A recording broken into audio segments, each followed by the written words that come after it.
All right, hey babies, chapter 20. One day after lunch, Miss W told the class, "I know it's time to read, but I don't think I can do it today. My voice is too tired." She put her hand on her throat and scrunched up her face like something was paining her. It was the same face she'd make when Simone Martini was just about yelling across the room to Patrice Polinsky, and Miss W would say, "Simone, use your inside voice. You are hurting my ears." Everybody looked up from their chattering or worksheets at just about the same time, in exactly the same direction, with the same expression on their faces. A mix of 30% shock, 20% disbelief, and 50% plain old sad. "Oh man," Matthew Dribble said right out loud. I felt like the bottom had just dropped out of my stomach and everything I ate for lunch was tumbling around in my gut. "Nope, my voice is just too tired," Miss W said, and, sure enough, it was sounding weak and raspy. And we were going to read Alexandra Potemkin in the Space Shuttle to Planet Z, too. Well, that's disappointing. Miss W sat down, put her head in her hand, and her body wilted. Like not only was her voice tired, but every bone in her body needed a rest. "Please," begged Alice May Grunderman. "Please, Miss Washington," asked Patrice and Simone at the same time, with the same moon-eyed face. And then everybody got the idea, and it became sort of a song with a verse. "Please, Miss Washington," and a chorus of "please, please, please." But Miss W's voice was deteriorating and at an alarming speed, because now she could only speak in a hoarse whisper, and everybody had to stop with their pleasing just to hear her. "I'm sorry, but I can't." She paused, and we could all tell by the look on her face that she was thinking hard, so we stayed quiet to give her some room. "Maybe," she said, looking up and forcing a weak smile, "we could have a guest reader just for today." Well, it was hard to imagine anybody but Miss W reading, and we all just sat there for a minute. Then one by one, people started nodding their heads and looking at each other and nodding more and smiling.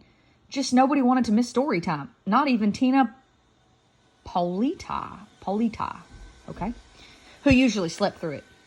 And after a couple minutes of that, people started looking at Miss W, nodding their heads real hard, sticking out their chests and saying out loud, "I think that's a great idea, and yes, let's have a guest reader today," because they were realizing that maybe they could be the guest reader and star student of the afternoon. They wanted to remind Miss Washington that not only were they superb readers, but wonderful human beings too. Especially Calvin, big-headed Faribault, who actually raised his hand, and I just knew it was to volunteer out of the kindness of his big, fat, big-headed heart. But Miss W didn't even look in Calvin's direction. "Ida, since I know you've read the book," she said to me weakly, like it was her last request, "could you please read the first chapter today?" Well, I was so shocked and embarrassed sitting there with my mouth wide open that I almost couldn't tell that all the other kids were staring at me with their mouths wide open too. Making words into story music like Miss W did was the one thing I wanted to do more than just about anything in the world. But telling a story out loud in front of my class at Ernest B. Lawson Elementary School was nearly the last thing I wanted to do in my entire life. I was so confused about whether I should be happy or scared. I just sat there. Miss W got up, walked over to me, put her face next to my stunned and frozen one, and whispered, "Ida, I need your help." And there I was, hypnotized by that woman again. I was like a dog that would go fetch Miss W's stick, even if it was in a snake's hole under a thorn bush that had just been sprayed by a skunk. Whew, it's a bad hole.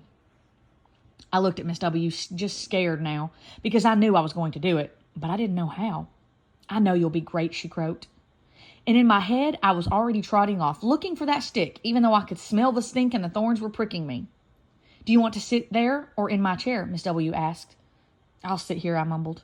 Do y'all think Miss W's voice is really, bad, or is she just doing it to try to pull Ida out a little bit more? She set the book down on my desk, brought her chair over, sat down next to me, put her head back, and closed her eyes.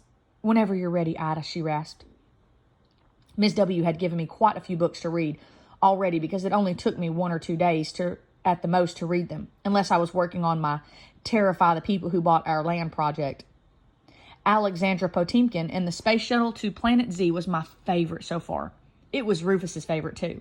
I think because he was turning out about a quart of spit for every chapter of that book I read. I got tingly in my fingers thinking about opening up the book and reading those words out loud, making my voice go high and low, rough and smooth like I did in my room. But my legs were shivering like they were out in a blizzard, and my stomach was flipping forward, then backward, thinking about all of those people looking at me and hearing my voice. I closed my eyes, put my right hand on top of the book, and passed it lightly across the cover. It was cool and smooth like a stone from the bottom of the brook, and it stilled me. A whole other world is inside there, I thought to myself, and that's where I want to be. I opened the book and got ready to read the title, but I could feel everybody's eyes on me, crowding me so there was hardly any air. The only sounds that came out of me were little peeps like a baby bird chirping. Alexandra Potemkin and the space shuttle to Planet Z. Miss Washington, with her eyes still closed, leaned over and whispered, "You have to read louder, honey, so everyone can hear." "Yes, ma'am," I whispered back. I took a deep breath, filled my stomach up with air, and then made my muscles squeeze it out, so it pushed a big gust of wind over my voice box and out my mouth.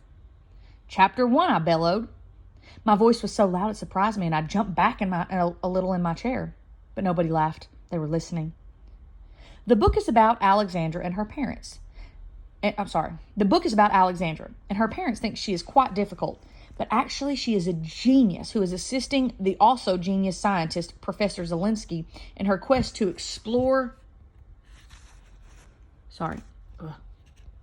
the lost planet Z. Alexandra gets into some trouble, but really she is just a very focused person. At first I was worrying about all of those people watching and listening, but after a few minutes I left that classroom and went into the story. I was in Alexandra's laboratory instead of at school, and I was just saying out loud everything I saw her do or felt her feel. I let my voice tell the way she did it and saw it and felt it. And I was so looking forward to seeing what happened next, I forgot that I was reading. All of a sudden, it was the end of the chapter, and it was like I was snatched out of a dream and couldn't quite recall where I was. I looked around and saw I was sitting at a desk. There was a book in front of me. Kids were staring at me, and slowly I remembered. I glanced over at Miss W, and she smiled and whispered, "Thank you very much, Ida. That was lovely." I handed Miss W the book, and we got back to work, and everything was just like always, except that Miss W had to write all the instructions on the board instead of talking them. At study time, when I went to Ronnie's desk, he looked right in my eyes and said, "You read real good, Ida." And this time it was me staring down at my shoes like they might disappear if I didn't keep watching them. My throat got stopped up so I could hardly say thank you. Nothing was different except the warm glow that was in my belly and my arms and my legs and my head and wouldn't go away, even on the long, cruddy bus ride home. Okay, chapter 21 tomorrow. Bye, guys.